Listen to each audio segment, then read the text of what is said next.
The history of wrestling has a lot of pull-up politics in it.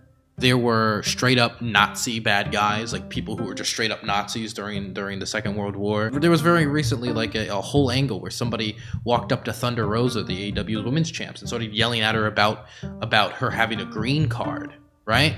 And the thing is, like, I would even say comparative to that, my stuff is more tame than what is actually just like straight up, hello, I am racist, you're Mexican, I don't like you, which is being broadcasted on what is considered the most progressive wrestling company in the world. I make this very clear that I'm not going to like go out of my way to correct misinfo, but I tell people straight at the outset, do not trust these people for political commentary and facts and figures. They are Twitch streamers. All Twitch streamers, and I'll usually be very blunt about it, all Twitch streamers are idiots and egotistical bastards. Please go to other sources like CNN, Fox News, whatever the hell, anything else, to get actual political commentary that treats itself somewhat seriously. There's a certain degree to which I'm talking about fucking scumbag Steve Destiny here. I'm honestly kind of convinced that Destiny's one of those people who is so convinced that he is a god amongst men to the point that there's literally nothing that could convince him that he can do wrong. Not that this conversation even inherently matters anymore, since the man is already banned from the platform. And I'm happy. He should have happened a long fucking time ago, but how you doing today, Dylan? You're in Poland, right? Yep, I'm near the Polish-Ukrainian border. How's that going? It's going. I am setting up interviews, planning to go in, figuring out what routes I'm going to take, and it's going along. I think it encourages people being really tribalistic about who they support, I was talking about it when I was talking with a geek on Twitter. He said something along the lines of, but would you rather just have like your favorite streamers be he said something along the lines of, would you have your favorite streamers be in like a circle jerk, or would you rather have them like talking with people they might disagree with? But ultimately at the end of the day, I don't think people really tune into something like Hippy Dippy to actually like get exposed to like sides that they disagree with. They go there generally to cheer on the person that's on the panel that they like. Okay. Sorry, I was taking a sip of whiskey. They go there to cheer on the person on the panel that they like the most, and it ultimately encourages the what's the word I'm looking for here? Tribalism? Yeah. In a way, yeah. It encourages like a team sports mentality that I think is counterproductive, so to speak, especially if everybody talks about how they wish Twitch politics sphere could be less toxic. Mm-hmm. But at the end of the day, ultimately, and the problem is, and I don't have a problem with people running debate panels. Of course, I don't have a problem with people running panels. I just think that I've come around to thinking that the whole merging of like the whole professional wrestling aesthetic and the championship belt and so on and so forth, the kayfabe. I know some of the professional wrestling jargon, although I'm not as big a fan as you are. Mm-hmm. God damn it, where was I going with this? Oh yeah, the kayfabe. Oh motherfucker, I just lost my train of thought. You were talking about how you think the professional wrestling aspect of my program. Yeah.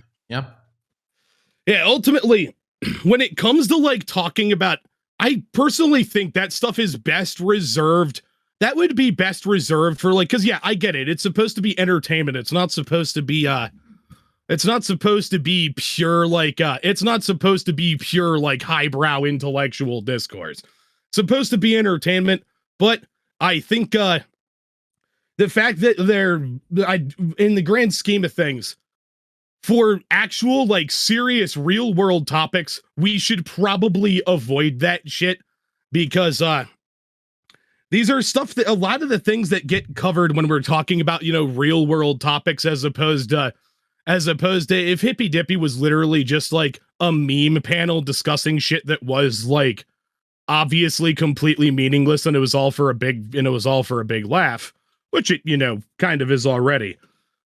If it was about, in the grand scheme of things, if it was about utterly trivial and completely pointless topics like all the time, and it was all just for a big laugh, I wouldn't have as much of a problem with it. But I ultimately don't think that merging this type of attitude with like actual discourse about serious issues ends up actually helping make discourse about those issues any better. So the first thing I would say is that for me, yeah, a lot of it, I would say most of it is entertainment.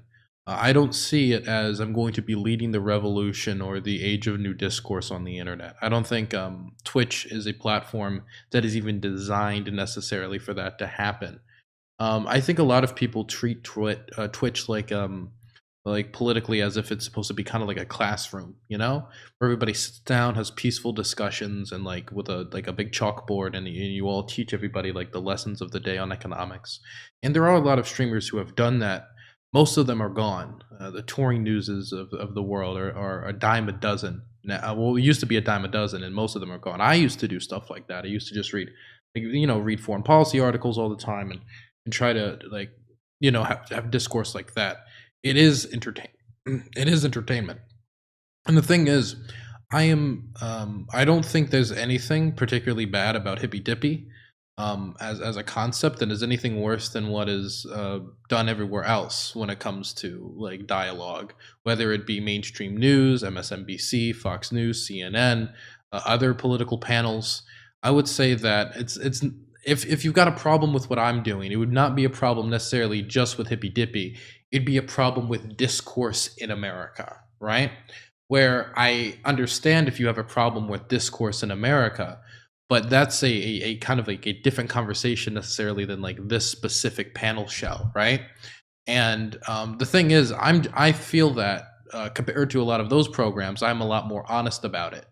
And when it comes to the, like the That morality, you are. yeah, I'm very honest about like what my program is.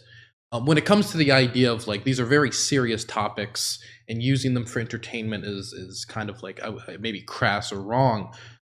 This is all of political commentary. This is all of it. If you look at the Trevor Noah's show, if you look at SNL, if you look at South Park, if you look at any number of programs that use very serious, very, very serious issues for comedy, TikTok, Twitter, anywhere.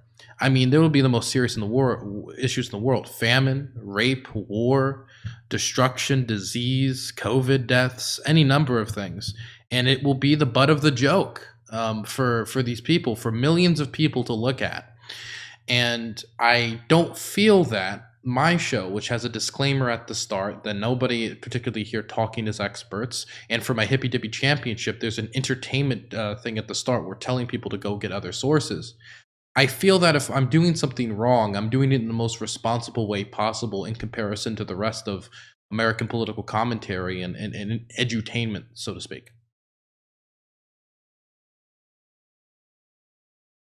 Yeah, thanks actually for reminding me to bring that up. Yeah, part of why I wanted to talk about this is because essentially, especially as time went on from when I first started watching it, it seemed to become more and more like this. Over time, Hippy Dippy actually started feeling more and more unironically like a Fox News panel watching it.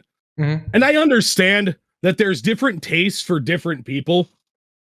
And I'm also one of the, I'm also a first, I've also, I am one of the, I am a person who always tries to remember myself and remind other people, like, don't overstate the actual in real life impact of Twitch of politics yappers on Twitch, because like Hassan, for example, is not only one of the biggest politics yappers on Twitch, well, the biggest politics yapper on Twitch, but one of the biggest people on Twitch altogether. Mm-hmm. That dude's audience on like a good day is probably a small fraction of the other people who tune into Tucker Carlson every night. Mm-hmm. And ultimately, I wasn't trying to say that like your show is like specifically a huge problem, like huge new brand new specific type of problem. More so than I've just noticed it. I've noticed it kind of having a lot of the same issues that say like Fox and Friends and other shit like that has.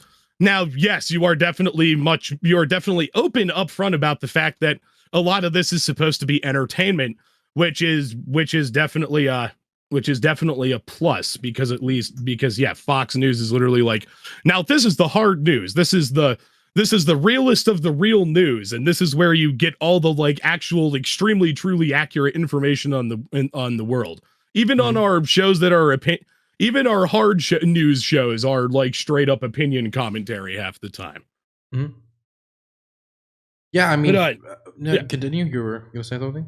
Ultimately, yeah.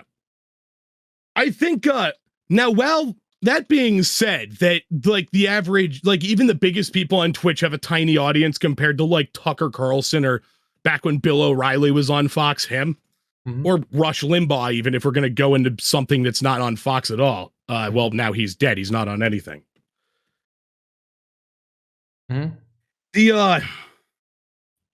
Fuck, I'm sorry. I just got done with work a little while ago. so I'm a little tired, but okay. Less tired than I was yesterday, though, because yesterday I had to wake up at the crack of dawn for fucking government shit. But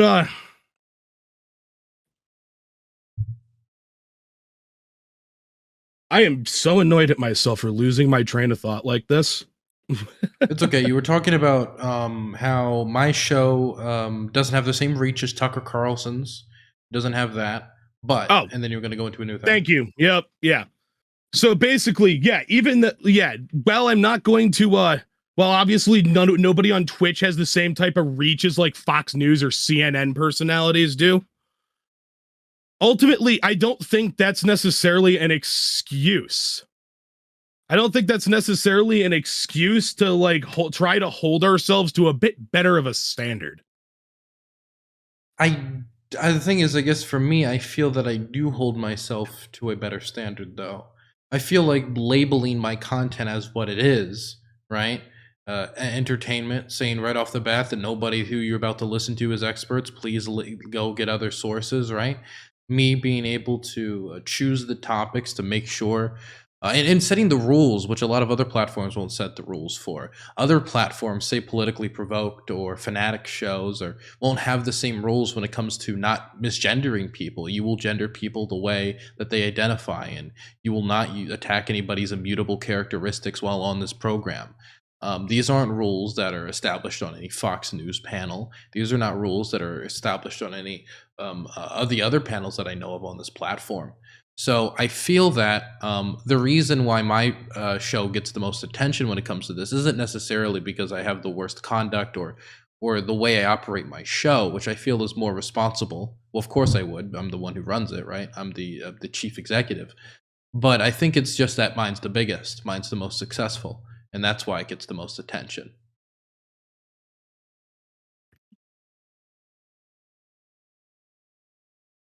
That's why you're talking to me instead of Fanatic or Prime, for example. Yeah. And also, I've like, who the hell is Fanatic again? But also, I don't really think this is much of this is kind of a cop out when it comes to people being like, obviously I don't, if I thought you were as bad, like as bad as Fox News, I would probably be much more vociferous about this and probably wouldn't have even wanted to call in the first place. So then what is the bad thing then? What is the bad thing then? Oh, by the way, I saw one of your mods in chat being like, "This guy sounds drunk." Yeah, I like to drink whiskey after work. So Not one of my mods. The Superpower Broadcasting. I think he has a VIP though. oh, I thought it was Sepson, but Was it I might have, Simpson? I can check. I might have misread the chat. But Yeah. what I'm what is actually the? I'm honestly I'm a little surprised, but not that surprised. But not that surprised that some people in your chat are so salty that I'm not looking for a fight. I'm stating here's what I think are some of the problems with the show. My basic point is with this kind of stuff, ultimately, I understand why people would like to I understand why people would like want to take the entertainment angle on some of this stuff. Mhm. But for example, like me and Geek were like Geek even said over Twitter, like nobody like Geek even said over Twitter, basically acknowledged over Twitter that oftentimes Hippy Dippy will ultimately end up turning into, at least for periods of time, like 8 people all fucking yelling over each other while you're sitting there just kind of like, ah, fuck. But Mhm. you actually, usually you do a half decent job. So yeah, I guess what's You the? do a half decent job of moderating too. I sometimes I wish maybe you'd be a little bit more forceful when people start going for the blood sports. But yeah, the blood like the way that like the blood sports on Hippy Dippy will be responded to. Uh-huh. I don't it almost seems as if it's like you'll stop the blood sports when it starts getting out of hand, but there's a subtle encouragement of it. Yeah. And ultimately, when discussing like heavy topics like this, this is not healthy for this is not promoting like better discourse. No. This isn't promoting better discourse. And yes, of course, you're going to probably make more money off the entertainment part. But if we hate the state of fucking political discourse so much, I think regardless of what our platform is, we should generally try to do a better job of providing the better example than hosting blood sports panels ourselves. Or if we're going to be hosting panels that have the blood sports thing, go full into the professional wrestling where it's literally all a giant act. Well, the thing is, I guess for me, like the history of wrestling, right? And I love wrestling. I consider myself a wrestling aficionado. I'm the person who spends thousands of dollars to get the actual ring gear, right? Um, the history of wrestling has a lot of pull-up politics in it. There were straight up Nazi bad guys, like people who were just straight up Nazis during the Second World War. There was the Iron Sheik, who was the Iranian during the tensions with Iran. There was, of course, after the invasion of Kuwait, Sergeant Slaughter did a heel turn and he became pro Saddam Hussein and was given a gift by Saddam Hussein of new boots to wrestle Hulk Hogan in. There was politics has flooded into wrestling all the time, and it's not even just with companies like WWE, which has a more shaky history with it. AEW has angles about racism, and which is considered the most progressive wrestling company probably out there, and one of the larger ones. Has still some angles about politics and stuff, not to the same degree, but still mildly. There was very recently like a whole angle where somebody walked up to Thunder Rosa, the AEW's women's champs, and started yelling at her about her having a green card, right? So, and the thing is, like, I would even say comparative to that, my stuff is more tame than what is actually just like straight up, hello, I am racist, you're Mexican, I don't like you, which is being broadcasted on what is considered the most progressive wrestling company in the world, right? The wrestling company that actually treats their independent contractors not like independent contractors, which they're allowed to go out to other companies and do work with. I'm sorry, I missed the name of the promotion you're talking. Are you talking about WWE, or are you talking about AEW, or are you talking All about Elite Wrestling. It's a competitor. Which is the gotcha. company I watch. I was about to say, if you think WWE treats their independent contractors well, the fuck are you smoking? No, AEW treats their independent okay. contractors much better when it comes to them being able to take other jobs. They can stream on Twitch, which WWE doesn't allow them to. It's part of the reason why I'm an avid AEW fan, is because I believe they conduct themselves with their employees much better, even if they still have problems, like most companies do. But what I'm trying to get at is even like actual wrestling has a deep history with politics, and we just do kind of faux pas internet wrestling where we're kind of even giving it away at the sort of the shows with the message of, hey, do not trust anybody, nobody here is experts, hey, this is all entertainment, which wrestling doesn't do. That had to be exposed through decades, through investigative journalism and people who destroyed all the good parts of wrestling. I'm a traditionalist when it comes to wrestling. So I guess for me, if this wants to be entertainment, I just don't see the harm that's being caused when I feel like I'm doing it in the most responsible way possible, and I don't know what I'm hurting. Like, what is the negative effect of Hippy Dippy and me leaning into the entertainment aspect of what I'm doing?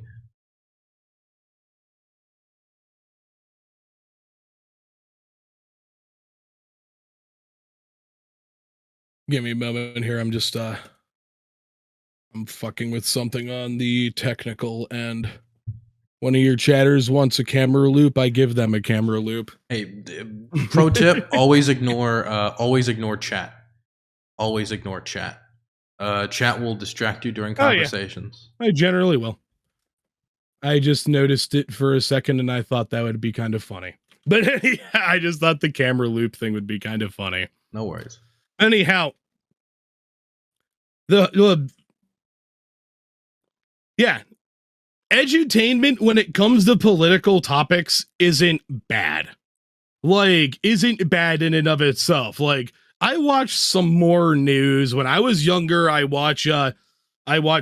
This stuff isn't even really as much edutainment as much as it is outright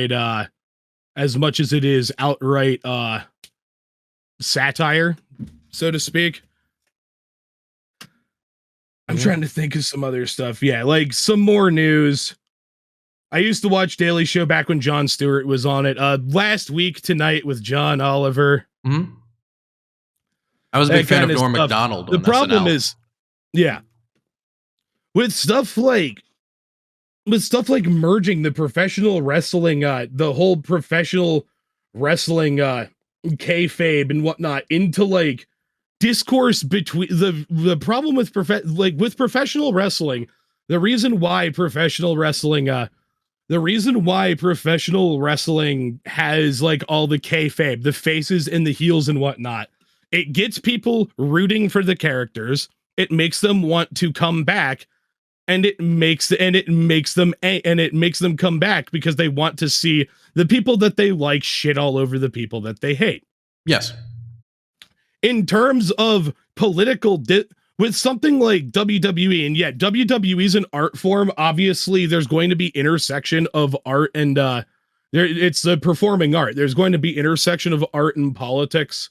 It's unavoidable. I'm obviously not one of those people who's going to sit there and whine every time my favorite media somehow touches politics or anything. Mm-hmm. But when we bring that kind of attitude, something that's trying to like get people into camps and get them showing up so that they can see their godhead, so to speak, shitting all over some other godhead.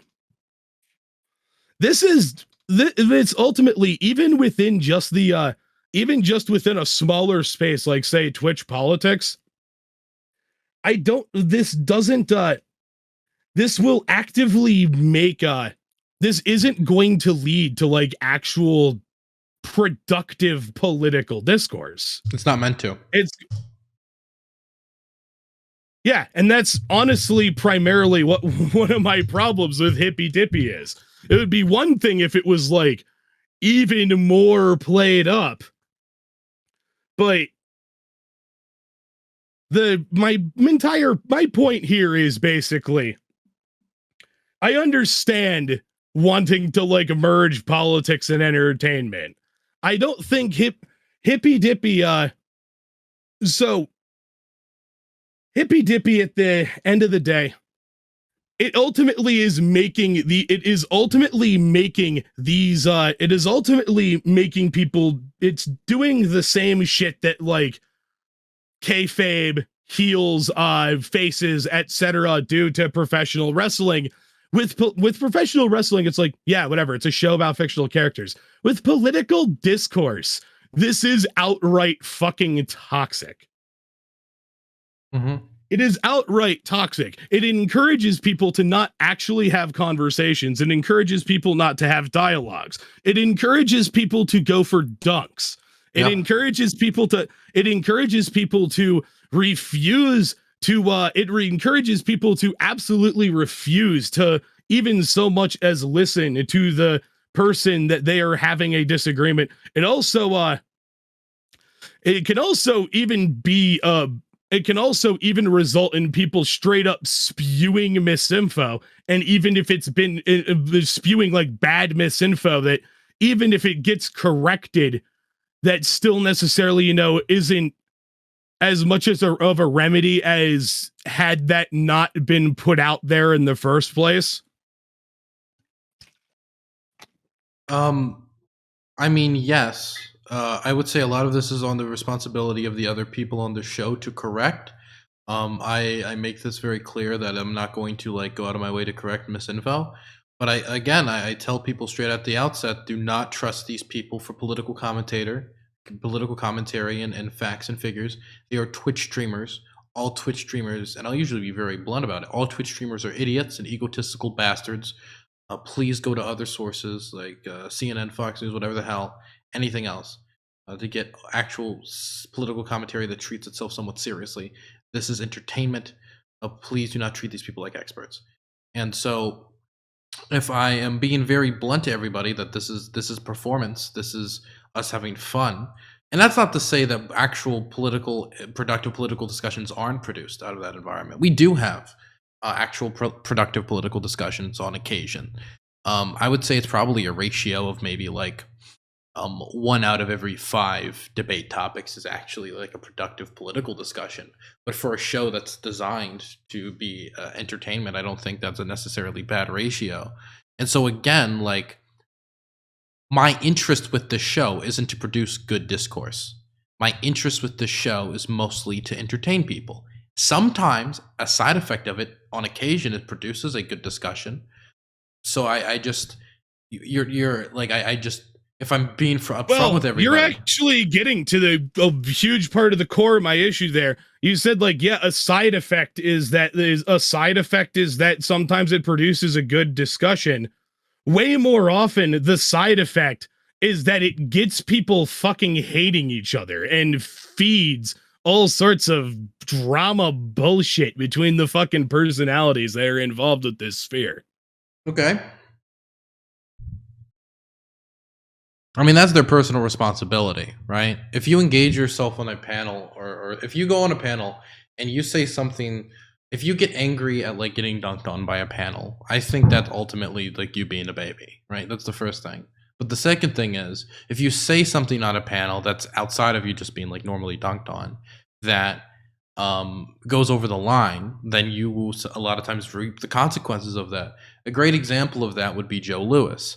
Joe Lewis said something on the show that he meant about an Asian American, about him being white presenting, that ended up with him getting dunked on pretty hard, not only on the show, but off the show. And ultimately, that was the consequences of his own actions. And it wasn't like I made him say that thing. It's not like I made him say anything he didn't believe. He believed most of what he was saying. I think everybody says what they believe on the show anyway. So the only thing is, like, I think that people just play up certain like aspects of their personality on the show anyway. It's not like people are just straight up lying about what they believe on the show. So I mean, like, the drama aspect of the show, that's just, in my opinion, that's Twitch, that's streamers. That's not a problem with panels. That's a problem with streamers, in my opinion. Oh yeah, it is a problem with streamers, which is why I don't think that it should be like outright encouraged by having a political panel with a professional wrestling thing. And while you can sit here and say that you don't like actually encourage it, that it's part of the kayfabe all you want, you were talking about how a side effect of the show is sometimes you have a good production. Yep. A side effect of the show and the general attitude around it is that, especially even more so than your streamers, I've noticed a lot of the viewers of the bigger figures that watch this show, and even some of your own viewers, are actually some of the most reprehensible pieces of shit that I've ever stumbled upon on the internet. Like, I'm not joking. Well, I think most of my audience are angels, but everybody else is, yes, I agree. Again, what you're saying isn't an issue with panels. Everything you're describing now is an issue with just streamers in itself. I didn't say it was exclusively an issue with panels. So I am it's saying not that it's not a problem with the panel. The problem is just with Twitch in general. I am saying that if the panel provides the atmosphere for it to be for this kind of toxicity to be furthered, then maybe the way that the panel is presented and run should be reconsidered. But I guess like a thing is, I don't care if drama's produced. That's not too much of a negative outcome for me to want to stop producing what I find is entertaining content. If two streamers don't like each other, that is already happening. I don't think I'm adding anything particularly negative. Would you be a little bit more concerned with drama being a side effect of the show if say drama would if drama encourages people to be more vile with their talking, to promote, like, drama ultimately promotes really bad talking points. Drama promotes bad talk. What do you mean by that? This drama between political streamers ends up influencing the worst fucking actors, like people with especially in my bad. Mm-hmm. I'm gonna take a sip of water real quick. And actually, real quick, I'm gonna put a goddamn fan in my window because it is like hot as hell in my room for some reason. I'll be right back. What brand of whiskey are you drinking? It's Black Velvet. Gotcha. On cheap. No worries. I would, when I have the money to splurge, I tend to buy I tend to buy decent quality scotch, but when I'm on just a regular basis, I generally want to not spend that much money on stuff that I'm just going to end up drinking. No worries. I'm a big fan. I love cigars. Whiskey's okay, but I'm a huge. I also fucking love cigars. I haven't smoked a nice fat rich cigar in a long time, but I have been satisfying my nicotine addiction with much cheaper ways, like cigarettes, for example. I don't touch cigarettes. I can't. Good. Don't start touching cigarettes. I was off cigarettes for years, and then I ended up quitting nicotine completely, like even not vaping nicotine or anything for a little while. And then one shitty night at work, and I was like, I could catch a nicotine buzz right now. I won't get addicted again or anything. Yeah, I don't smoke cigarettes. Here I am a year and a half later. Do panels. But I mean, like, again, for me, like, I think that the space for me, the drama, all of that, I don't think I've really produced anything like tremendously negative from like any of the drama that spawned from my panel. Is there any instance that you can think of like a drama that spawned from my panel that negatively impacted the space or something that could have not happened if I just didn't have the panel show? Like, I would like an example of that happening. I'm also not saying that I think you're interpreting what I'm saying. I'm not one of those people who wants to bring about the end of all panel shows. Yeah. I just think, especially when it comes to panel shows dealing with heavy topics, we maybe should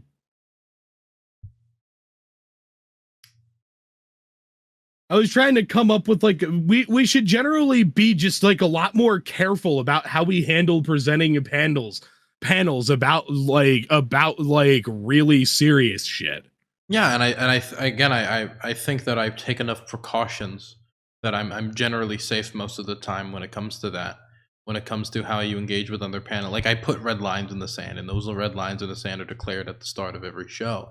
When it comes to misgendering people, when it comes to attacking people's immutable characteristics, giving people disclaimers about the type of show they're about to watch, whether it's a championship or just a roundtable. Like I feel like I do all the necessary legwork in order to handle it in the most responsible way, and so I don't think there's really anything else I need to change about the current state of my show. Definitely since it's been so successful for me. If anything, I just want to invest in higher production value. So even if you are doing like the legwork, people who have like really, really outright horrific politics can follow, or even if they don't necessarily have horrific politics, but are just like really awful, shitty, like outright really abusive, unpleasant people, regardless of what their politics are. If they can play along, if they can like play along with those rules, like enough where they're like getting close to the line, but they know to not like step over it to the point where they're going to be like blacklisted from this shit forever.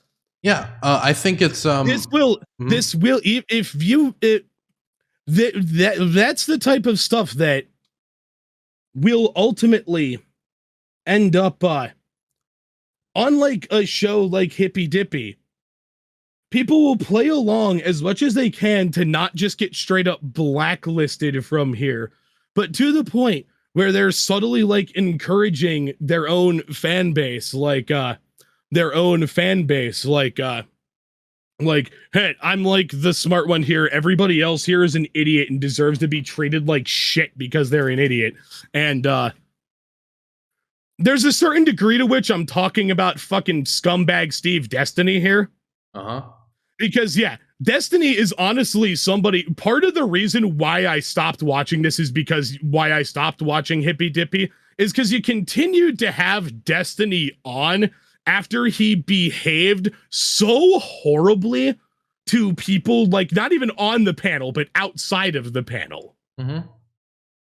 And so, and especially like for example, quick little confession here. I actually used to subscribe to Bad Bunny until I saw her pulling that shit that she pulled with you on Twitter. And I was just like, oh my God, Bad Bunny, you're actually fucking gross. I am never giving you a single fucking cent again, or showing up in your chat again for that matter.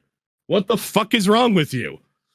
However, and you had every right to be angry at her for that. However, I was just a little like, it was a little just like, I don't know how to say this, like, almost like, it basically, I was kind of taken aback when I saw Destiny like fucking mocking Doe's suicide attempt and shit, and you like put out tweets that were criticizing it, but then continued to have him on the panels, even though he openly engages in that behavior like quite frequently. So, and it was just kind of like, and at that point, I was just like, and that was the point where, and when that was going on, I was just kind of like, okay, why aren't you using anywhere? Like you gave Bad Bunny a whole YouTube video about how much she sucks when she was doing that bullshit. And again, you should have, because that wasn't right what she was fucking doing. But your condemnation of Destiny and like just came off as incredibly milquetoast, and then you continued to have him on the show because he like brings the views, even though it had become very obvious that he outright makes like the overall Twitch sphere a shittier place for people he interacts with if he finds some reason to justify doing so, rather than like a normal person just disengaging. So when it comes to the people that I have on my show, I do have limits. JF Giorepi was somebody we thought about having on, and that ultimately didn't go through. Good. Lauren Southern is somebody we have declined to put on the Hippy Dippy Roundtable. Good. There are other people that we have considered and have ultimately denied, either because there are certain things that they've done that goes over the line. Like I feel that what happened with the refugee ships, which she continues to stand by, is something that's physical in the real world that had a negative impact where people were drowning and dying. And it's about an issue that I have immense Yeah, interest in. Which, I honestly think it's a fucking mhm. travesty that she's not rotting in some cell up in the fucking Netherlands held by the fucking International Criminal Court over that shit or something. I don't know about Like I don't know about that. like what she was Uh-huh. like. I would have had. There's honestly, when it comes to prisons and shit, I in my ideals like err on the side of prison abolitionism, but in this world where like prisons ostensibly exist to like put people who do really fucked up shit in them, yeah, Lauren Southern deserved to be sitting in one for a pretty goddamn long time under this with what she was fucking doing in the Mediterranean Sea. I think it would probably be an Italian prison if it was any prison. But when it comes to my Yeah, main show, reason why I brought up Dutch was were they in international waters when that happened, or were they too close to Italy and it was Italian waters? I don't remember. I have to go back and check. But yeah, Okay. I Dutch was has always the. under the impression that it was in international waters, hence why I semi-jokingly add it should be like an ICC prison. I got you. I guess when it comes to me, I think one big benefit of me hosting this show is that I know how the panel system works, and I know that if I shut down my show, right, and this is just true, another one will take up in its place. There have been so many panels that have come and gone. There have been the Bird Brains podcast, Hans's panel, Infrared's panel. There was Tree of Logic's panel, Drunken Debates. Destiny tried to do a debate show for a short period of time. Heem did a debate show for a short period of time. Fanatics doing debate show. Prime does a debate show. I do a debate show. I know, and I know if I give it my Friday slot, someone will try to do it because I know Hans, as Hans of Valkyr, did that when I had to go into the hospital for my attempt. So I know that someone will take my place if let's say one day I decide the panels are bad and I want to hang up my hat. I know the panel space will just evolve and people will take my place because the viewership numbers are just too tempting for people. But the reason why these panels are usually short-lived is the work that you actually need to do to have a consistent panel show that you have at a certain day of the week is tremendously large. A lot more than people actually think. To organize people and make sure that everyone comes on. And so I think that me being able to set the rules of engagement and decide which topics are chosen and how they're approached is a genuine benefit to the space. Because if I wasn't the one doing it and I wasn't the one setting the rules of engagement, which are so rigid when it comes to misgendering and stuff like that, which I've thrown off people like Tyler Bluntman off my show for not gendering my guests appropriately. I know that somebody else would take my spot. As you should. Whether it was politically provoked or if it's him, who knows? I know Infrared wanted to take this Friday spot. He specifically said he was doing it to break up the Dylan Burns monopoly. He did the Infrared Showdown. That show burnt out in under a month. So twice. Good. So my thing is, I think that's a genuine benefit of me hosting the show, and I think of my safety protocols and why that I put in for the place of the show. When it comes to my guests, I can't really. How do I put this? Destiny. If I ban somebody from my show, or if I kick somebody from my show, it's usually because me having them on the show would benefit them in a way in their ideas and their ideology or something that would be harmful, right? Like I don't really want to participate at all in the rehabilitation of Lauren Southern or giving her a platform to build her audience up possibly. because I don't believe she significantly changed, right? And when it comes to Destiny, me not having him on my program as a response to the Doe stuff, which, as you noted, I was critical of, what would that have changed? What would that have accomplished? What would that have changed and what would that have accomplished? Yes. Well, it most certainly wouldn't have given him an idea that he can do whatever the fuck he wants and then have people that he associates with on the internet treat him as if like nothing happened. That's for sure. So you think he would have changed course and changed his behavior if I was to, instead of giving him No, but I don't. No, he probably wouldn't have because he's a fucking scumbag. But that doesn't mean you just continue enabling it. So was I providing him with a platform, or was he providing me with a platform? Actually, yeah. Here's where we actually get into one of my. It was incredibly obvious to me that the reason why you wouldn't ban Destiny from the show, even though he was engaging in really fucking gross behavior with people, like on a pretty fucking regular basis. Like really gross behavior with people. It was incredibly obvious that the reason why you weren't banning him is because he had the biggest audience of anybody you like have on here. That's not necessarily true. I know Adam Something has a bigger audience, for example, but he is one of the bigger streamers. Yeah. Yeah.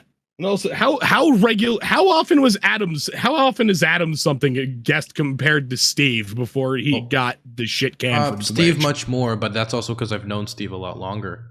And Steve has been very generous with me when it comes to like giving me platforms with his audience. And I've worked with him on a lot of different projects, whether it was I didn't work with him in Georgia, but I was with him in Georgia to help Raphael Warnock and Ossoff get elected and stuff like that. I guess for me, when I look at Steven's behavior, a lot of which, including the Doe stuff, which again I was critical of, his behavior, I don't feel that me banning him from my show would have changed anything or would have helped anyone. I don't understand what the positive outcome would have been produced by me banning Steven. If somebody could you say that it would mean we wouldn't be ultimately continuing to have Steven, maybe enabling isn't necessarily the right word, but continuing to have Destiny on the show after his really gross behavior sent a message of I'll say that I think this behavior is gross, but in the grand scheme of things, it's not gross. It's not gross enough for me to want to be like, you seriously need to stop this shit. It doesn't necessarily have to cause like a change of anything.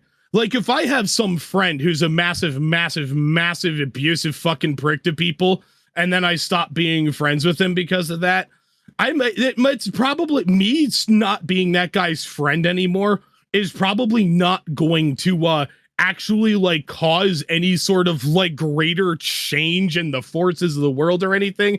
I'm not that fucking narcissistic to think that it would. However, it's a simple matter of fucking principle. It's a matter of principle. Yeah. So what again, like why would anybody even want to be like remotely associated with this other than fucking money or some shit? Audience. Audience, people have personal relationships with people. People help other people, and they build personal fondnesses with people. It's also very difficult when you have a personal fondness for somebody that you know has helped you out, and then you see them do something that you disagree with, because you're always put in a difficult position where you feel that you have a personal, friendly relationship with somebody. Yeah, I'm like 27 years old, dude. I got plenty of experience with this shit. Okay. I've found myself in plenty of predicaments where I was seriously in like a conundrum. It's like, fuck, this dude is my friend, but he is like being a massive scumbag. I just haven't found myself on the fucking receiving end of it yet. And because And like in some cases it kind of sucked. In some cases it was like bad enough to the point where I actually didn't even really have to think twice about it. But still, like, I did it anyway because there's just shit that I can't really tolerate out of people. And at the very least, generally when I fucking like burn a bridge with somebody, only if somebody's really, really like unspeakably fucking awful, I'll literally tell them, like, I literally never, ever, ever want to see you again. With in most cases, it's a case of like, guy, you're my friend, and that's why I'm telling you that I am not dealing with you anymore until you fucking fix your bullshit.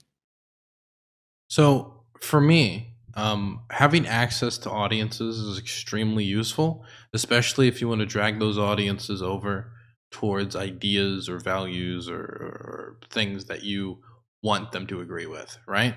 It's the same reason I went on JLP's program, knowing everything JLP has said in the past. And I've had one of JLP's fans, Jesse Lee Peterson's fans, reach out to me on Grindr telling me I did a good job on his show, right?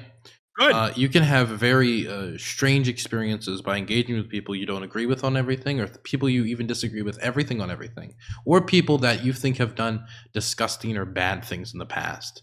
And for me, burning a bridge with somebody would only be beneficial if I know burning that bridge is going to have some sort of positive impact. And with Destiny, I do not believe that he values Hippy Dippy or his relationship with me large enough that by me striking this match and holding it over the bridge after the Doe situation was going to have the biggest impact. I thought me commenting... Isn't that even more reason to want to burn the bridge with him? Let me finish. I felt that me talking to him in the way that I did end up talking to him and responding to him and criticizing him was probably one of the better ways to approach it. Do I know if it had an impact on what he thought about the situation or not? At the end of the day, no. But what you were saying, that this shows that I should burn bridges with him? Honestly, yeah. Why? Because it's a simple matter of it doesn't matter if necessarily it doesn't matter if you if you burn it, if you burning the bridge with Destiny wouldn't make Destiny like actually realize, hey, maybe my behavior here is really, really hideous and maybe I should stop. Do you think it was going to? Because I don't. No, exactly. And honestly, continuing to have the bridge, even if you don't intend it to do this, ultimately can serve as like an implicit endorsement of that behavior. If it's like, but I openly criticized it though, and you acknowledge that. Yes, you openly criticized it, but he obviously didn't give a fuck. Okay. He obviously didn't give a flying fuck. He obviously didn't give a flying fuck. I don't think Destiny... I'm honestly kind of convinced that Destiny's one of those people who is so convinced that he is a god amongst men to the point that there's literally nothing that could convince him that he can do wrong. But one moment. That doesn't necessarily... Yeah, thank you, Pixel. Sorry, I just wanted to thank Pixels. Wonderful person. That's fine. Continue. You were talking about that doesn't necessarily mean that people need to continue putting up with their bullshit. I had like a good, and now I'm talking about outside of business now. I know that we're starting to talk about, like, when it comes to audiences and money and shit, we're talking into large amounts. We're talking about decently large sums of money, which starts complicating things a bit more. That wasn't as much a part of the situation I'm about to bring up, but I had this friend. I was friends with him for a long fucking time. Basically, the entirety of the time we were friends, he was he would actually be like pretty fucking abusive to me personally, because I was basically his like fat weird friend that he would like show off to all the fucking like jock friends of his. And Okay. however, but part of me also like felt like bad for the guy, and that's part of the reason why I put up with his bullshit for like a fucking decade almost. Mm-hmm. Because I felt bad for the guy because he grew up in a home with like a really fucking strict Catholic mom whose idea of parenting was to just like scream at her goddamn children and shit. And Mm-hmm. and eventually eventually I got I got sick of his bullshit. Sometimes he would like wake up in a bad mood and make it everybody else's fucking problem. Mm-hmm. Eventually, it got to the point where him making it everybody else's problem, he was hitting me up, basically threatening to get a friend of mine and his two friends of mine who lived together arrested because he was really salty over a money dispute that was like 5 years old. Okay. And by money, it was a petty money dispute too, like a few $100. Mm-hmm. It was it was it, that was the point where it was like I burned the fucking bridge there. I told him like I literally never want to fucking speak to you again. And I'm not saying you necessarily, this is obviously dealing with like even much more interpersonal relationships between relationships with other streamers. I kind of doubt any streamer would be that impassioned about telling another streamer that they never wanted to fucking speak to them again. But yeah, it was like at the end of the day, it was like, do I it was like, do I think that me burning the bridge with this dude is going to make him wake the fuck up and stop being such a goddamn narcissist? No. Is that going to make me not want to burn the bridge with him? Absolutely not, because he is doing shit that is absolutely reprehensible to other people, and I can no longer give him any like indication that I am cool with that. Okay. While you can criticize Destiny's behavior, there's a certain degree to which continuing to bring him on the show was like a message of, while I might think that this dude's behavior sucked, it wasn't shitty enough to the point where I'd want to get him off the show forever. And that's something where that like those kind of decisions should be made independent of that person's reaction to it. I don't know how much that personal story was.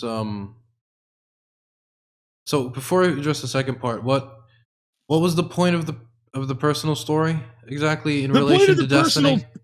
God damn it. The point of the personal story was basically, even if you like, there's a certain point to which you got to say, like, enough is enough and really lay your fucking foot down, even if you know that doing so isn't going to get them to stop the shitty behavior. Okay, so Because if you continue to like express any amount of tolerance for it whatsoever, then you ultimately are kind of like not necessarily endorsing it, but being like, I'm just going to pretend that didn't happen. That this is not bad enough for me to not communicate at all with Destiny, is what you're saying. That he didn't hit my bar for, I will never talk to you again. Yeah, and that's just like, and it just kind of like baffled me that Destiny mocking Doe like that didn't cross that bar when Bad Bunny crossed. The only two people that have really been banned from the show was JF Hippy, who has court documents talking about how he kidnapped a mentally disabled girl to basically impregnate her. And the other one was Lauren Southern, who tried to reroute refugee ships that were trying to save people from drowning, trying to stop them with far-right groups in Europe. Yeah, I'm well aware of that. I do believe that these two things are exponentially worse than anything Destiny has done in the entirety of his career on political Twitch. And I would also say that as well as the bad things Destiny has done, he has also done, and the Doe thing was probably, I would think, the worst thing he's done. He's also done good things with the Raphael Warnock and John Ossoff campaign. And so I think That's that another thing is I hear like every time I'm sorry, I go ahead. I'll spew what my thoughts are on Destiny's involvement with Warnick's campaign after you're done, because obviously I don't think that's a bad thing either, but go ahead. Yeah. So for me, my barrier, I guess, is higher than a lot of other people's barrier because I work in like in politics. I have to work with people on a daily basis who are trying to pass, like sometimes trying to pass legislation that endanger the lives of young people, either through trying to target their food assistance programs or trying to cut funding that would go into rehabilitation programs for drug addicts, or trying to pass legislation that makes it more difficult for trans people in my state. And I have to grit my teeth and work with them on legislation that I know would be that I have to do this to benefit my state when it comes to things like, for example, housing policy, trying to get affordable housing to people so people aren't, freezing in the middle of winter because they have to make the decision between heat and food. And so I guess from my personal experience of having to work with people like that, people who I've seen thrown up my own community members under the bus for political points, I guess for me, um, I guess that maybe is a personal reason why I'm willing to communicate people even after they do bad things. Especially, and this is a personal bias that I'll admit to, especially if they've done nice things for me. That's a personal bias that I do have. That Destiny has been extremely supportive of my career. And I think that does probably play into that is an a personal unconscious bias.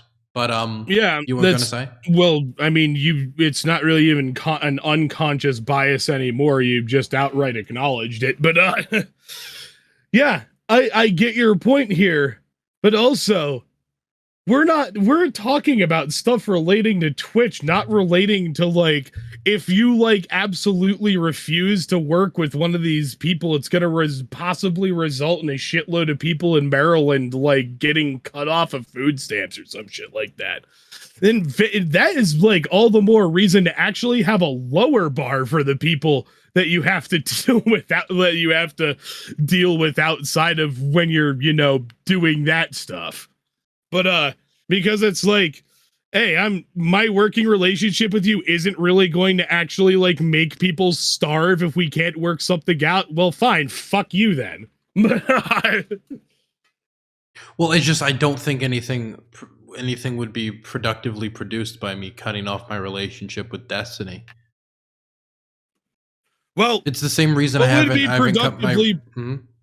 What would be productively produced is that you're not having him on the show to then subject people to his behavior to boost his audience. While yes, technically Destiny was ultimately signal boosting you when he'd show on the show because his audience is everyone a lot else bigger. On the show. You're still, yeah, exactly.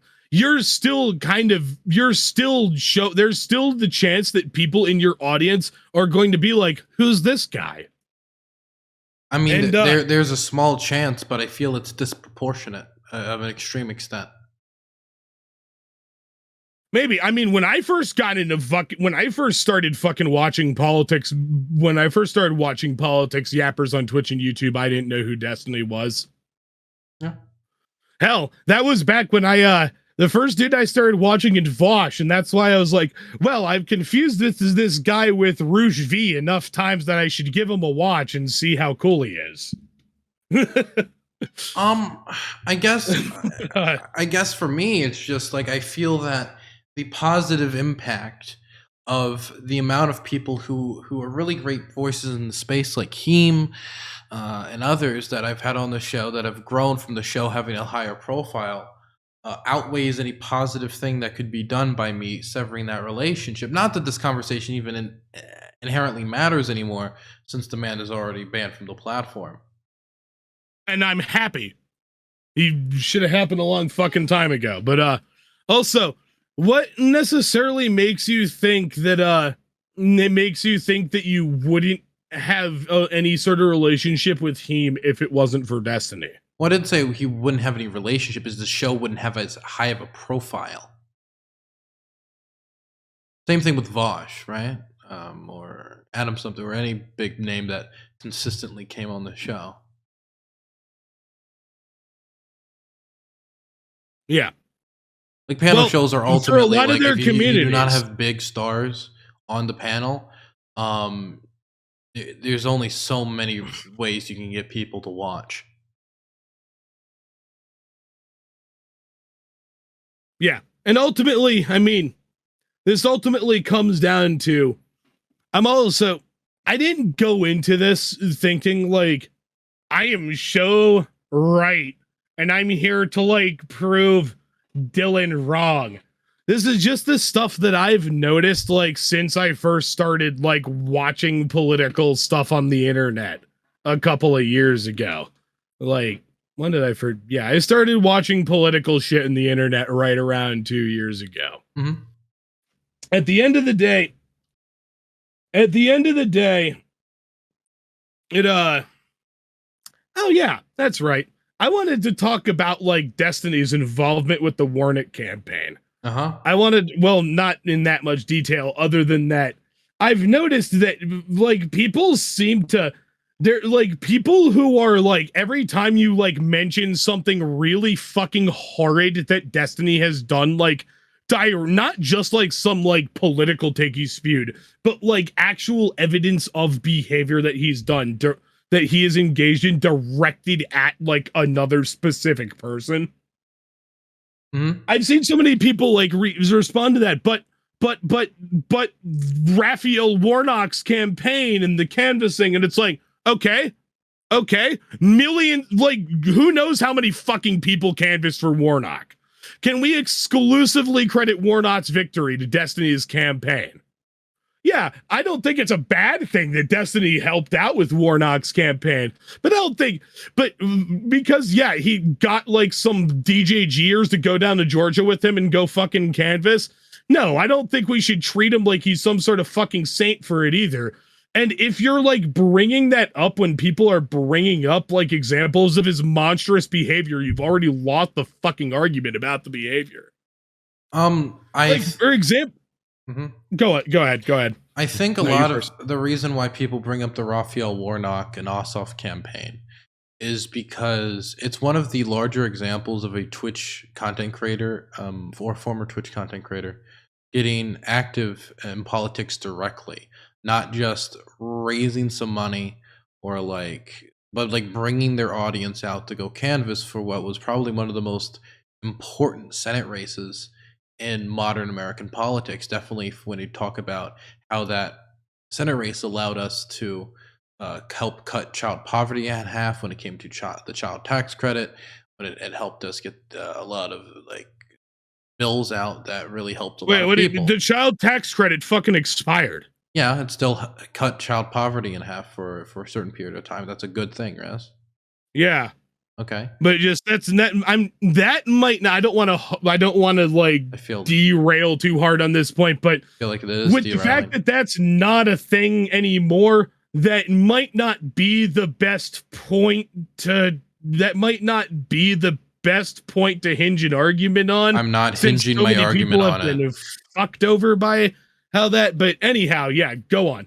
I wasn't hinging my argument on it, but I do think that even if we cut child poverty in half for like a few months, like that's a good thing. But I wanted it to be extended. But there's a lot of good things that have been produced for the Biden campaign, whether I mean from the Biden presidency by having the Senate. The huge amount of jobs that have been created is just one example. A competency when it comes to I'm supporting. not denying how good it was to have Raphael Warnock in that Senate seat. Yeah, well, okay, good. So, okay. So for me, What I'm there, questioning is how much of a difference did Destiny's campaign actually make, and did Destiny's involvement actually make for his campaign?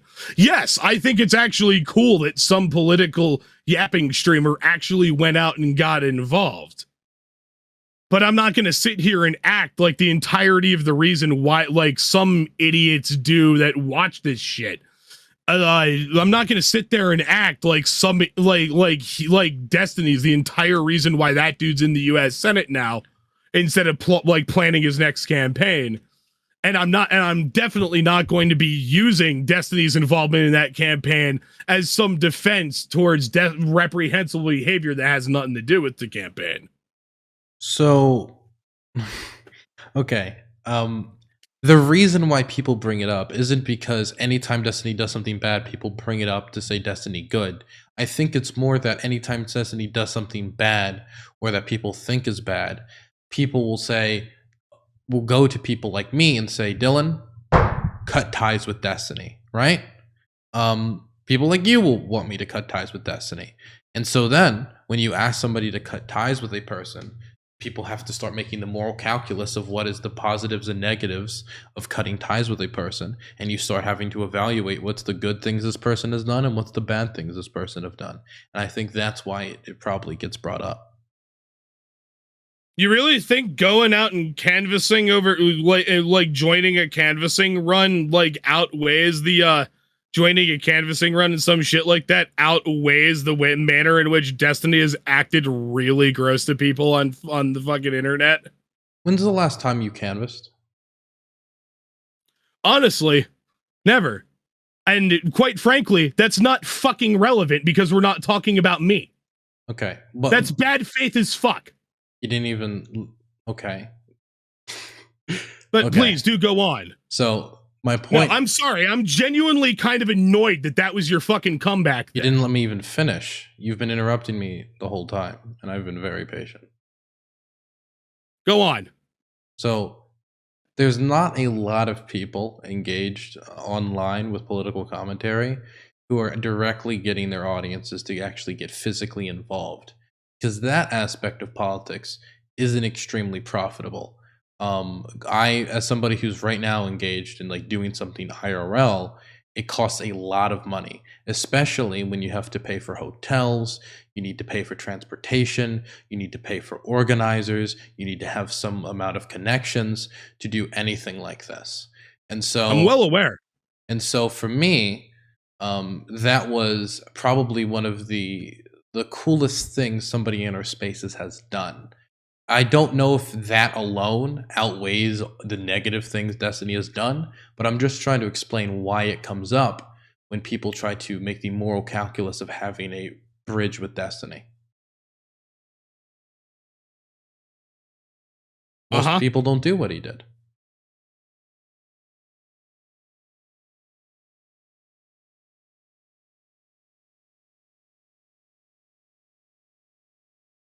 I'm sorry. Why should I find that particularly moving? I didn't say it was moving. I was explaining why people bring it up. You asked me why. You know that doesn't necessarily make it more like valid of a defense for Destiny's shitty behavior, though, right? Well, I'm not defending Destiny's behavior. I'm talking about why it comes up when people are talking about whether they should have any relationship at all or communication with the man. People bring it up because they think there is something also that can be productive with talking to the man or engaging with him, because he has engaged in IRL activism that has done good things. I have relationships with a lot of people that are morally questionable at best, if it means that we can come to a better moral outcome. I am a political actor. I'm very that's how I think about a lot of things.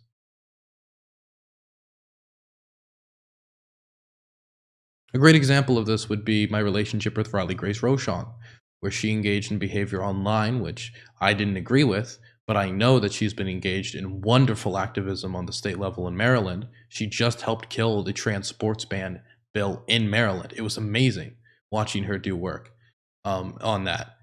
And her IRL activism and what I've seen her done with my personal relationship with her and professional relationship with her completely outweighs, in my opinion, the negative things she's done on the internet, and is why I still have a professional and personal relationship with her. Yeah, I get that. But I have a question for you. Okay. Does that completely stop you from pressing her to at least, like, please fucking stop this? I mean, she hasn't really been doing anything on the internet around that. Yeah, I know she hasn't.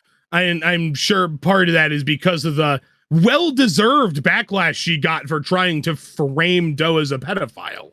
That's a little bit okay. I wouldn't say she framed Doe as a pedophile, but there was definitely some suggestive language used. Okay, I shouldn't have used the word framed. I should have used Makes the it word sound like framed, she planted child but porn on her computer. I should not have used the word framed.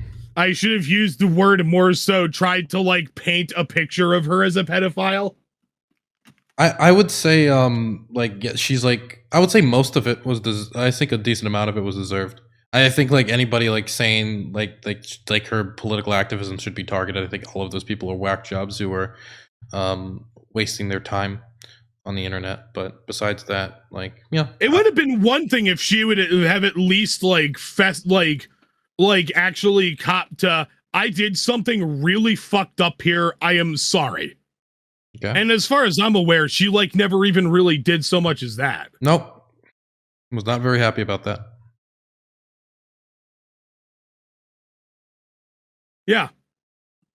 And I understand that I understand part of the reason. I'm not totally alien to the fact that when you're working in politics, you have to deal with really, really, really fucking shitty people. But basically, a lot of my point with this entire conversation has been there's a certain point to which we need to actually like people need to actually lay a foot down with like what they think is okay and acceptable. Okay. Versus like, well, I'm going to here like check out the utilitarian calculus of so and so, and well, this person might have done something really, really, really, really, really fucking gross, but there's some weird little some sort of political utility I can let that can be gained from like me not like as vociferously from me like either saying nothing or like saying something, but having the having my criticism be very milk toast, so to speak. And don't we all have to do that though on a daily basis? Depends. What are you talking about in terms of I mean, in terms I of guess like for when me, we're like in terms of people working for in terms of people like who have to choose between who work 60 hours a week, have to choose between food and rent, and the way they get that income is by kissing the ass of some abusive fucking prick. okay, I didn't. That was more of an example I was talking about, but like choosing to have relationships with people because the positive outcomes of it outweighs the negative outcomes, even though you know there's some things about this person on certain levels that you really don't like. Or like an example of this would be like Rand Paul, right? Rand Paul is somebody who I find their belief system to be just completely wrong in every way, right? I'm not a libertarian, and I will never be a libertarian. It's just not. It's not something I believe in. I mean, he's gone as far to try to undercut the health care of the people who saved lives on 9/11, right? Trying to target it, saying the government shouldn't cover that. Just completely reprehensible, right? But if he is going to help me end the war in Yemen, then I'm going to work with him on that.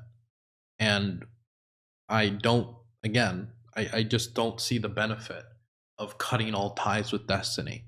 If someone was to tell me, and I think this is a fair criticism possibly, like Dylan, maybe you should have been more what's the word? Vociferous? I forget the word. Vociferous in your criticisms. Yep. Maybe you prioritized criticizing people you didn't personally like more than Destiny. I think there might be a point there. I think that that's something that most streamers could be criticized for, not just me. Even though I'm acknowledging it.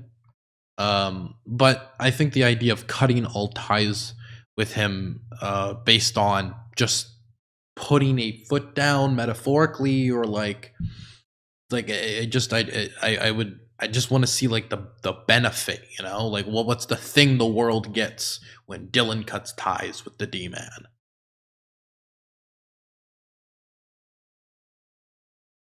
Yeah, and also there is also like the place where you can like, when I mean burn the bridge, that doesn't necessarily mean act like everything that that person is involved with in any way, shape, or form is really horrible. Like, for example, I have occasionally like retweeted like links to fundraiser streams from streamers that I think are like really unscrupulous dickheads who I really would not like to be boosting, but I want to like boost the cause that they're intending to boost rather than boost. For example, like a couple of times I've boosted like Sophie from Mars fundraiser streams. My primary beef with her is that she was just kind of like she actually give me 1 second. I am doing my due diligence and making sure I'm using the correct pronouns for her. Okay. Or them.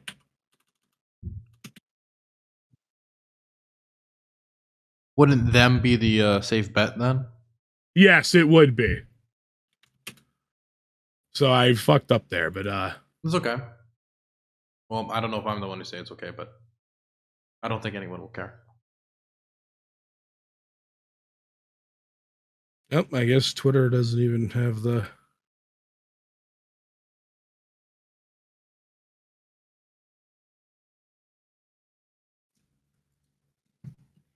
anyhow, so yeah, Sophia Mars. I actually think Sophie from Mars does like a lot of really good like IRL work relating to like how not great of a situation a lot of trans people in the UK are in. But I generally, and so when Sophie is doing like fundraisers relating to that, and I see somebody like retweeting it or something, I'll retweet it, I'll boost it, I'll tell people like, hey, go donate to this cause. It's a good cause. Even if I think that, like, for example, Sophie from Mars was straight up being like, I think it's funny to say Xander Hall had a sex cult. It's like such a great fucking joke. And it's really like not funny. It's really fucking gross the way that Thought Slime like tried to say that Xander Hall had a sex cult, even though that ended up just being a massive load of bullshit, and refuses to fucking like own up to that. But and I'll still occasionally boost like causes that somebody that I think sucks is associated with. I'm more so talking about like building like I'm more so talking about building intimate relationships and like boosting this is a lot different than say like supporting somebody you don't like's drive for charity is a lot different than having somebody who mocked a trans streamer's suicide attempts multiple times and doubled down on it and has since to apologize, and having them on your show again because they bring a big audience. Yeah, I mean, I definitely think he fucked up there, as I've expressed before. I guess, like, to me, maybe I'm too utilitarian brain, but like, Bad Bunny is a person that I find, personally, because of my interactions with them, bad. Bad Bunny. Well, it's Kai something now. I think they changed it. Kira Chats. Kira Chats? Okay, Kira Chats. Yeah, I'm not sure why she rebranded. The reason I saw her giving is actually one that totally makes sense, because, you know, Bad Bunny is also the name of a rapper. Yeah. Bad Bunny is also the name of that very famous reggaeton singer and rapper. Rapper and WWE star. Oh, he partakes in WWE? He is a very active wrestler in WWE, yes. I had no idea, because yep. When I said I'll occasionally like watch, like I'm not even a person who like totally hates professional wrestling. that I don't like hate professional wrestling. It has it is entertaining. It's like comedy to me. It's funny. It's funny to watch these like dudes who are like obviously taking roids and creatine, just like walking around flexing their muscles, being like as masculine as like hyper masculine as physically possible, being like, I'm fucking tough. You're big pussy. Yeah, I've always liked the more serious aspects of wrestling. Like my favorite wrestlers are like people like Dax Harwood, like FTR, the tag teams, and I wish I Bret knew Hart. who those guys were. I know who Bret Hart is. Bret Hart, like the more serious, like a good serious. Like comedy's okay, but it has to like be a joke that doesn't make fun of wrestling as a concept. It has to be like comedy that is pushing at like social dynamics within wrestling.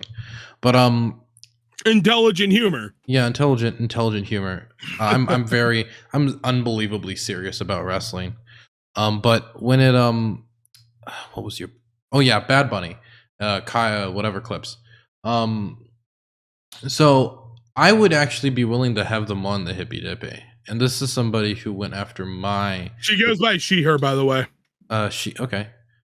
She like she used my suicide attempt as kind of like a little tool in a debate, right?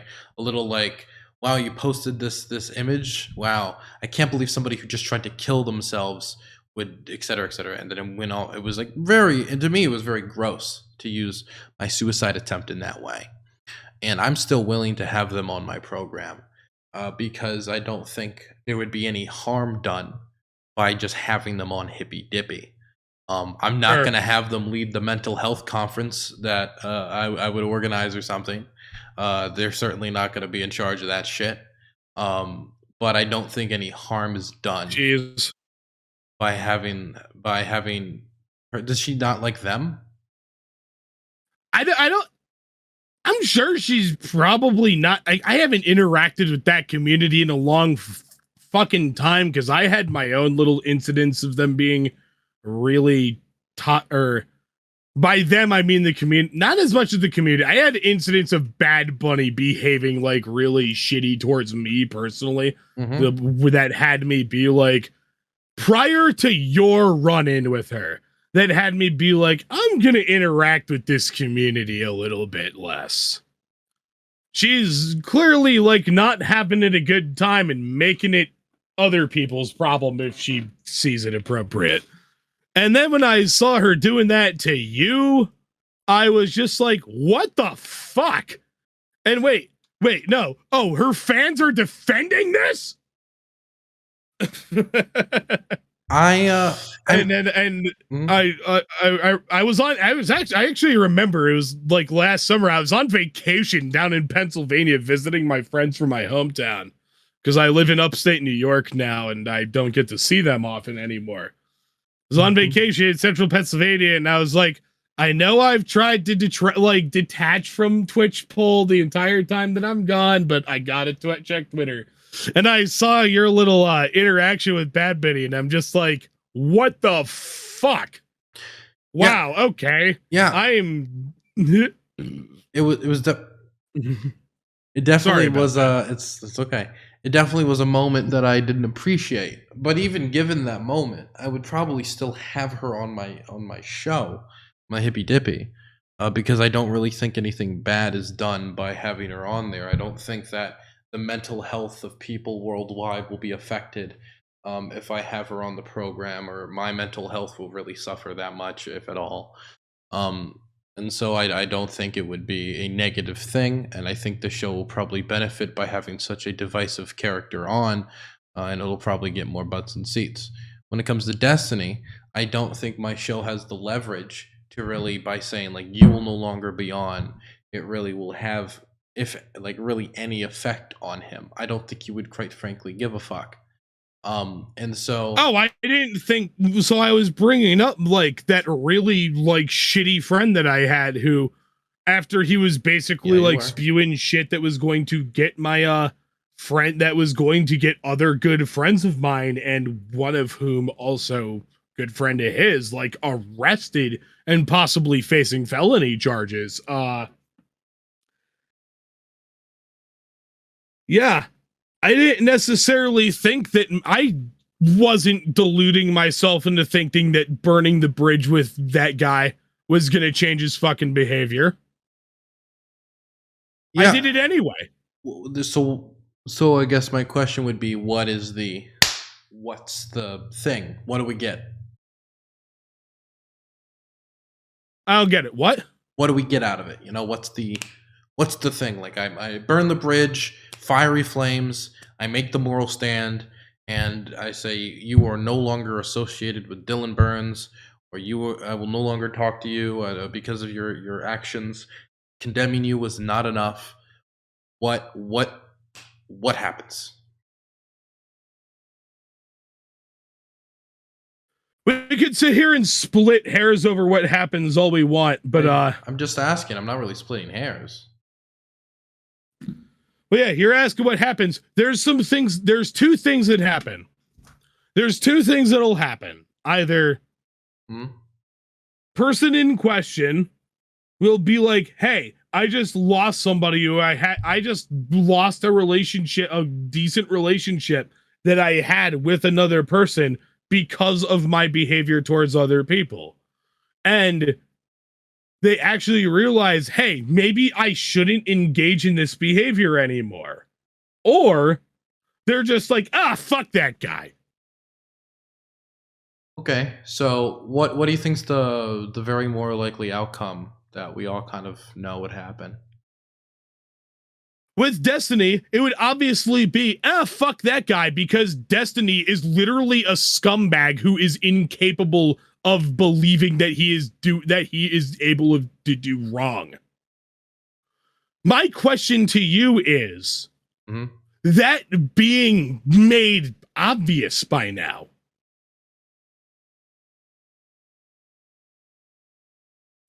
other than the monetary reasons to keep associating with this dude, is it really worth the implied message you're giving off when it's like, I'll still deal with this guy? I'll occasionally condemn his behavior, but then go deal with him as if it didn't happen. And keep in mind, we're not talking about working with somebody who's the ability of families in Maryland to eat is not hinging upon Destiny. Okay. Thank you for clearing that up for me. Yeah. So therefore, the question is, what do you gain from continuing to implicitly at least say, I might act like this behavior's fucked up, but I'm still willing to deal with their bullshit? What's the negative for? Okay, so I'm implicitly saying that this is wrong, but I'm still going to be willing to communicate with them. So what's behind me now? So what's the negative? I guess that's my question. I'm just so I'm just a little confused. What's the you said that that's a bad thing. Yeah, the negative is that it gives the idea, for example, if the friends of mine who could have been facing felony charges because of my one friend's actions didn't want anything to do with me because I was continuing to be friendly with the dude who ruined their lives. So would you hold this for Bad Bunny as well? I shouldn't host Bad Bunny on Hippy Dippy. I shouldn't host her as well. That's also a weird one though, because I personally probably wouldn't host Bad Bunny on a panel. However, Bad Bunny's overall, Bad Bunny sucks, but she's not nearly as fucking nasty as goddamn Destiny is.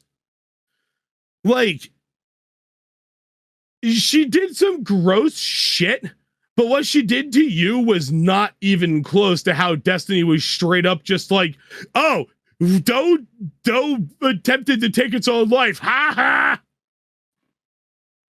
Does anybody have the messages of what exactly Destiny said in chat? Does anybody have a link to that?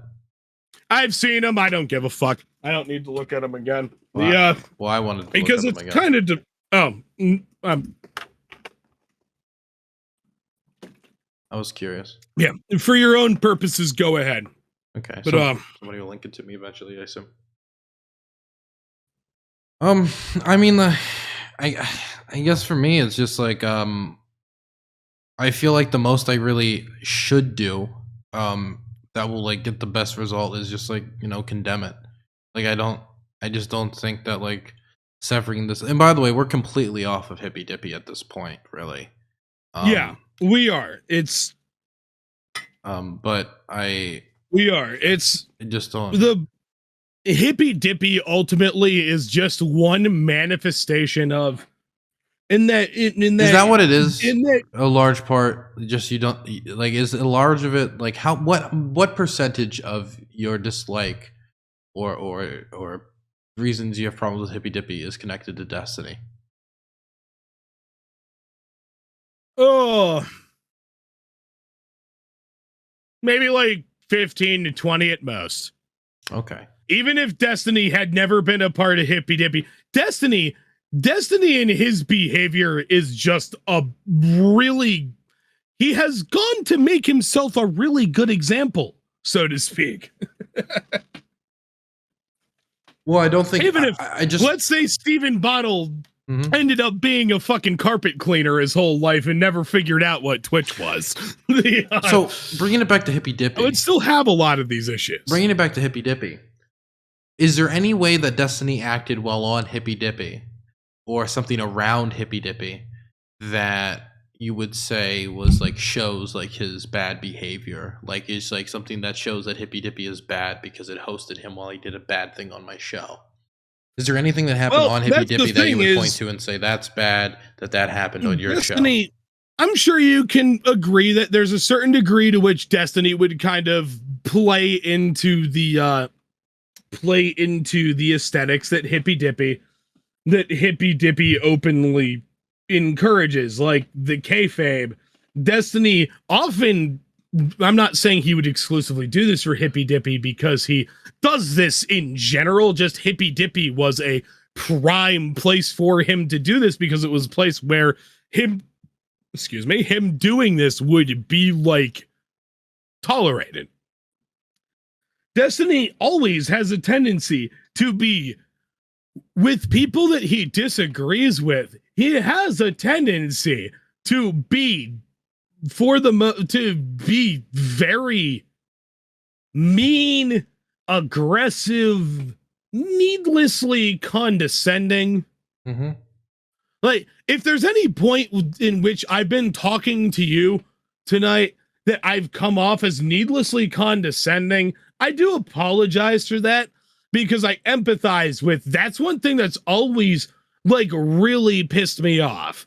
Like, I'm on the autism spectrum. I've had people that are aware of that knowledge, like act in very condescending manners around me because they think I'm basically R-slurred in their mind, and they like can't even fucking realize it no matter how much I tell them, like, treat me like you would another fucking regular person. Please. But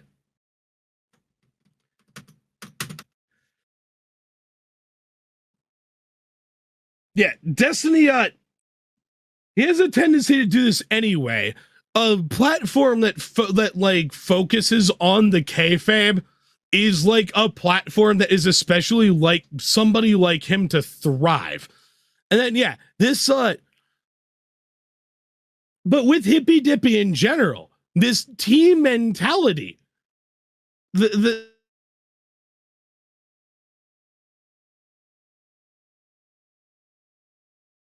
Oh, did you oh, I think I disconnected. Oh no.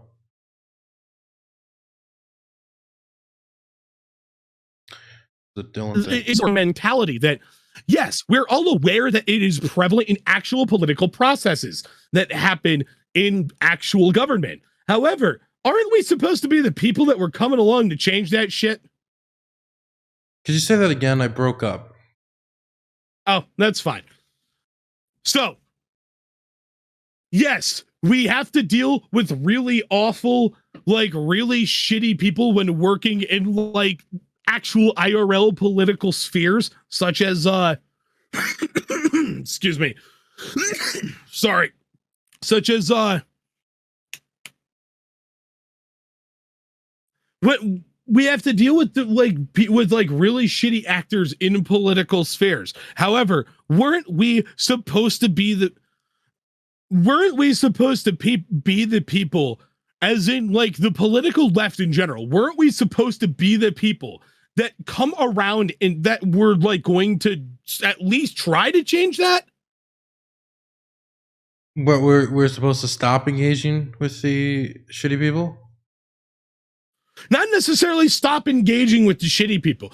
I am not saying stop engaging with the shitty people. Mm-hmm. Like, God, I'm not saying stop engaging with the shitty people. You can engage. People have engaged with Destiny in a manner that is like, people have been like, I'm not going to necessarily impugn somebody for engaging with Destiny in general. Although there's a certain point to which, like, in the now, with all that he's displayed, if somebody wants to engage with him, I'll question the usefulness of even doing so, but that's a topic for another time. I'm not saying we shouldn't engage with shitty people at all, but we definitely need to set our lines in the sand. The issue is giving them as open of a platform as much as opposed to, like, if we're going to engage with these people in like a remotely high profile public platform, why should the platform be friendly to them whatsoever? Like, you're saying that I shouldn't be friendly with Destiny then? Well, ultimately, yeah, I'm not necessarily, I wasn't, when people say burn the bridge with Destiny, I'm sure there's some idiots, because I know that Twitch Bull has a lot of people that are unbelievably fucking stupid, especially in the further left, like people who watch freshly banned streamer Infrared Haas, Crab Rave, by the way. But at least more so,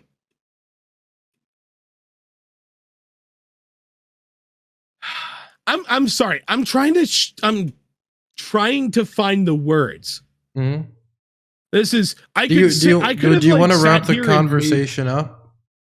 Yeah, I was gonna say this is, we're getting close to like 2 hours. I didn't want to like talk this to death, and now I'm talking this to death, and I'm breaking my own fucking rules.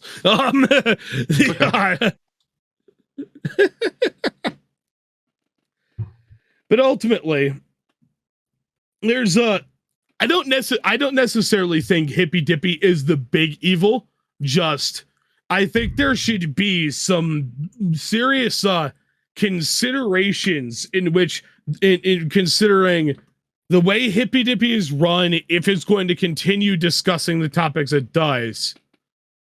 If it's not going to be run differently, then I personally think it would be best for the community as a whole if it were essentially just turned into a meme panel, and then the more serious shit was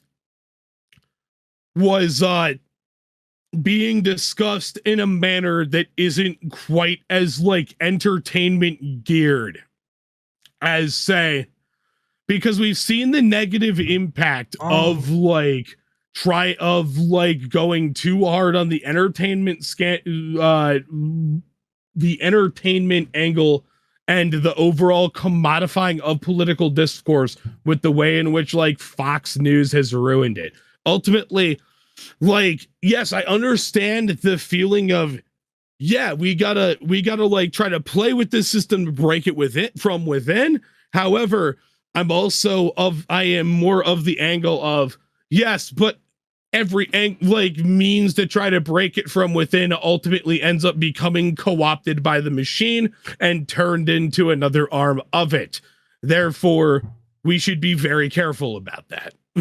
And we should be. I mean, like, commodification of political discourse. I mean, like, I need to make money too, right? Yeah, so do I. And so like, when it comes to like it being entertaining and like we need to like dial it down when it comes to like the leaning into the entertainment, and when it gets, we need to make it more serious. I guess for me it's just I'm very honest about, like, this is a platform for video games, right? This is Twitch. And I think a lot of people want this to be the political activism sector of Twitch, where we all, lead the revolution with fundraisers, and we're gonna lead the socialist revolution from our couch, or we're going to, change everybody's mind. I feel that if we're on a platform designed for entertainment in video games, that we're going to have to lean into aspects of politics that is most entertaining for those people, or they're not going to watch us. If you look at all of the streamers that have succeeded from our section of political Twitch, whether it's Hassan, whether it's Destiny or Vosh, me or Stardust, or any number of people, it is people who have had to lean pretty heavily into the entertainment aspect of it. And so I guess, like, for me, like, I think that, like, I'm going to have that to some extent. Now, I will say that when it comes to the championship, which is just blatant entertainment from beginning to end, it's not meant at all to have any really redeeming, like, discourse qualities, where I think the roundtable is meant to have at least some. We do actually we're very more picky about the topics. Where Danabo will suggest topics for that, and I'm a lot more picky about what will be discussed. If you look at the championship topics, it's like, one of them's like, should we have third parties in America? Like, oh, no, not what should we, or like, are third parties important? Or another one could be like some drama stuff, or it's going to be like the drug war, but it's with CTV, and everybody knows how CTV is about the drug war, so that's kind of a meme, right? Whereas we're not going to have trans sports debated for the championship belt. We're not going to have the war in Ukraine debated for the championship belt. We might have it as a roundtable topic, but it's not going to be for the championship belt. I do try to make a slight distinction there, since I do think there is a difference between the roundtable and the championship. How much? I mean, I don't know. I guess people disagree on like how much there's a difference, but there is a distinction. And so I do think, to an extent, we already kind of have this model. It's just between the different shows, the roundtable and the championship.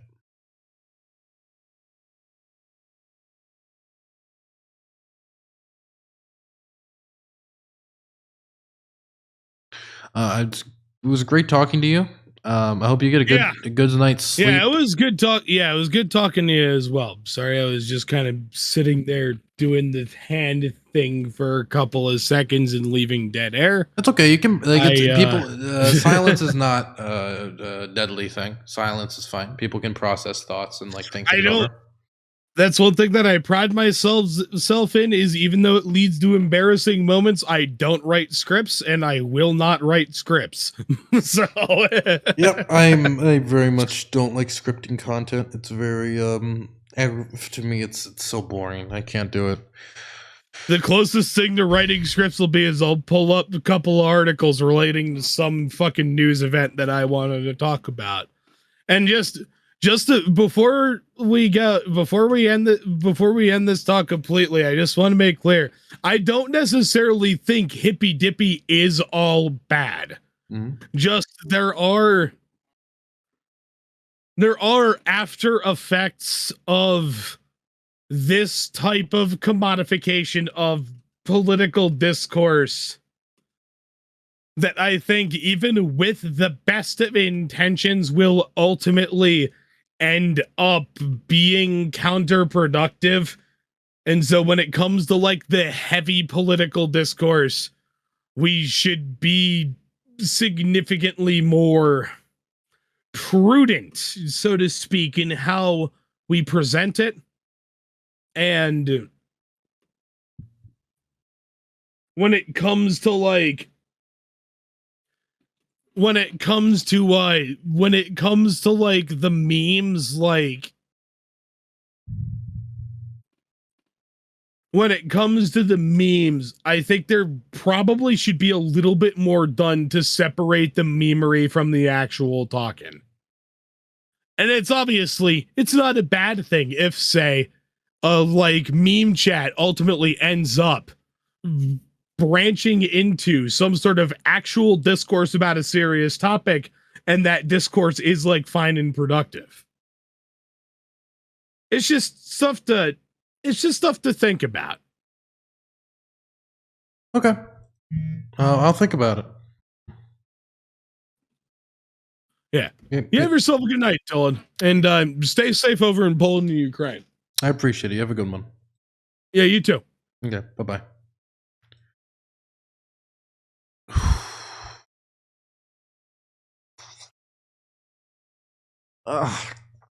Every discussion gets made about Destiny eventually. Every discussion.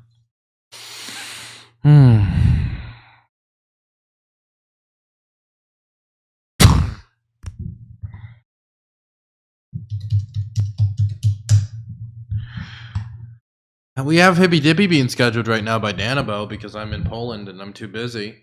He's got, so far we have Bastiat, we have Gappy, we have Rhizome, and we have Preacher. Look at that. We've got it coming together. We've got it coming together, boys. Let's see what he's saying. It's something that you'd say maybe drink a little bit less next time. Yeah, that's one suggestion. I didn't want to. It's so hard to, dude. How do you tell somebody like, hey, do you want to stop hitting the bottle in a debate or like a discussion on the internet? It's like, it's not really my place to sell somebody like like maybe you should stop drinking. You know what I mean? Like during the discussion, but um, like how do you say that? Like, how do you do that without being rude? Very it's like it's very difficult for it's like a touchy thing, to say, hey, put the bottle down. You don't want to call somebody like an alcoholic or something. You don't want to suggest to him that you think you're an alcoholic. People have fun nights, and you can have discussions while slightly intoxicated, but it gets to a level and you gotta what do you do? Like, do you separate yourself from the conversation? But then you don't want to look like you're running away from something. So kind of just, you keep engaging, but my God, man, my God, my goodness. It's weird to be drinking during a conversation that's supposed to be serious. Yeah, I would say to an extent. I mean, I've drunk. I mean, I get cigar buzzes, and I'll have a serious discussion while smoking a cigar. I'll have serious discussions, and I'll be having a glass of wine. And also my glasses of wine are not like a glass of wine. It's a glass. It's a glass of wine. Yeah, cigar buzzes. Wowee. Yeah, I get crazy over here. I have a glass of wine, a cigar buzz. It's basically like doing lines of coke. I might as well just be doing like crocodile on stream at this point, honestly. Oof, what a discussion. All right, I am in the waiting room. Patiently waiting. No, I did not download the new EFT app. How you doing today, Dylan? You're in Poland, right? The Polish-Ukrainian border. How's that going? It's going. It's going. It's going along. I've experienced yap about politics like once or twice a week.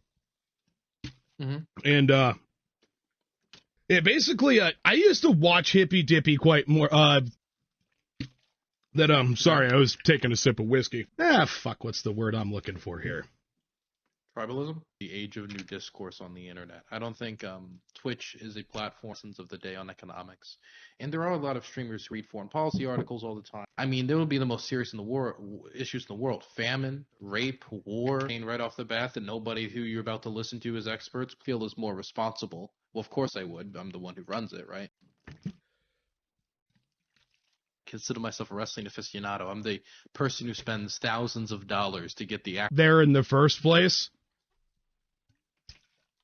And ultimately, that was the consequences of his own actions. And it wasn't like, I think everybody says what they believe on the show anyway. What you're saying isn't it Hot as hell in my room for some reason. What brand of whiskey are you drinking? It's Black Velvet.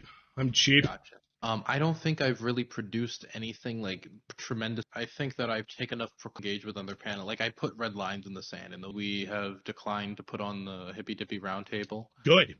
There are other people that we have considered and have ultimately denied chips, which I thought someone would try to do it because I know Hans did that when I had to go into the hospital for my attempt.